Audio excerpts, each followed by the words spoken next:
Hi, 7th graders. So as you saw in last week's lessons, we're going to be doing a wide variety of activities using a common vocabulary list.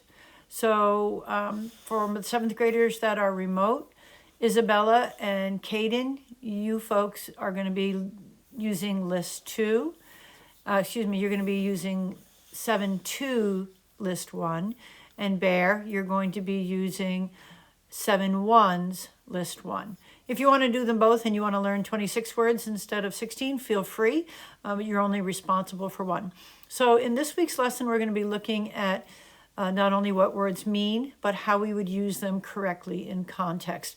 We won't be using all of the words. We'll be doing a sampling because what we want to look at is what do context clues look like? How do we use words correctly in context? So after this video, you're going to look for your class's vocabulary list and you're going to complete the assignment. So in each of these next several weeks, you're going to be finding 1 or 2 different assignments that relate to using our class lists in a variety of different ways. So this week is going to be using them in context clues.